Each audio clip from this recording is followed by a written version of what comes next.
Chapter 1. The Empty Bench. Rule number 1. Show up for people, even when you don't know what to say. It was a quiet, rainy Tuesday afternoon, the kind where the clouds hang low like heavy thoughts. I was walking my usual path through the park, hood pulled up, hands in my pockets, lost in my own small worries. That's when I saw her. Mrs. Calium. She lived 2 buildings down. I didn't know much about her, just a polite wave here and there, a brief assalamu alaikum when we passed. But that day, she wasn't her usual composed self. She sat alone on a wooden bench, motionless, like a painting someone forgot to finish. There was something hollow in the way she stared into the trees. Her hands were clenched tightly in her lap. The world moved around her, but she didn't move. I almost kept walking. What would I even say? I wasn't family. I wasn't close. And yet, something in my chest pulled me back. I turned around and slowly approached her, the wet gravel crunching under my shoes. I didn't ask permission. I didn't speak. I just sat down beside her. For 5 minutes, we sat like that. Just 2 souls under gray skies, rain tapping gently on the umbrella I held between us. I kept my eyes forward, letting the silence settle.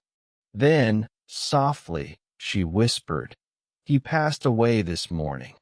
Her voice cracked, but she didn't cry. She didn't need to. I didn't say I'm sorry. I didn't say anything at all. Sometimes, words are too small for certain moments. She didn't need answers. She just needed someone to stay. Chapter 2. The Missing Apology. Rule number 2. Say sorry before it's too late. We used to be inseparable. Me and my brother built blanket forts, played cricket in the alley, whispered secrets into the night from the top and bottom of our shared bunk beds. But somewhere along the way, between growing up and growing apart, we let one argument become a wall. Something small, something stupid. I don't even remember the words we said, only the silence that followed. 6 months of it. Neither of us messaged. Neither of us called. Pride did what distance couldn't. It turned love into stubbornness. Then one night, scrolling through old photos on my phone, I saw us. 2 little boys covered in mud, laughing with mouths wide open, no idea that the world could one day pull them apart. I stared at that picture for a long time. My thumb hovered over the screen. Then I opened the chat. The last message between us was a joke from a year ago. I typed 2 words, "I'm sorry." I paused. My chest tightened. What if he ignored it? What if too much time had passed? But I hit send anyway. 5 minutes later, my screen lit up. "I've been waiting for this." That's all he wrote. But it said everything. The wall didn't fall with a crash. It softened. And sometimes, that's all you need. A beginning. A bridge built with nothing more than a few brave words. Chapter 3. The Last Sunrise. Rule number 3. Don't postpone joy. Zara had a way of turning the ordinary into something beautiful. She could make a chipped mug feel like an heirloom, or a walk around the block feel like a small adventure.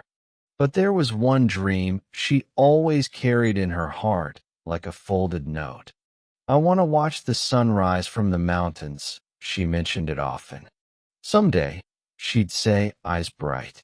But life kept getting in the way, work deadlines, family plans, unexpected expenses.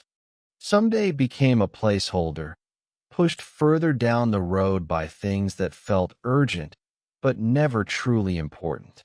Then came the diagnosis, late-stage cancer. Suddenly, the road ahead didn't stretch on forever. That evening, I asked her, "Do you still want to see the sunrise?" She didn't answer right away, just looked out the window. as if measuring how many moments she had left to spend. Then she nodded once. The next morning, before the sun, we packed a thermos of chai, 2 wool blankets, and drove into the hills. The air was thin and sharp, the kind that stings your lungs but makes you feel alive. We hiked slowly, her breath shallow but determined. We reached the viewpoint just in time.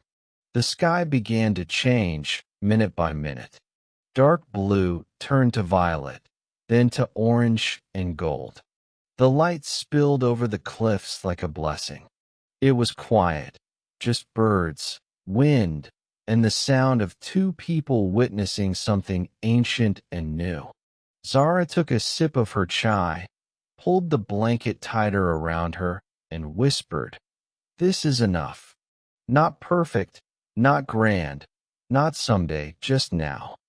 And now is everything. Chapter 4. The Old Guitar Rule. Number 4. Keep something that reminds you of who you were. When I moved out of my childhood home, I was ruthless with what I packed: clothes, books, kitchen stuff, the essentials. Everything else went into boxes. Some to keep, most to give away. Then I saw it.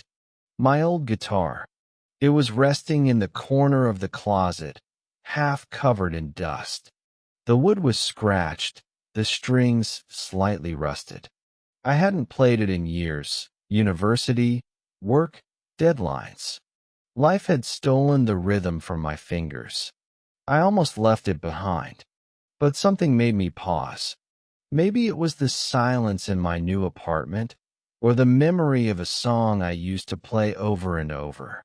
So I kept it.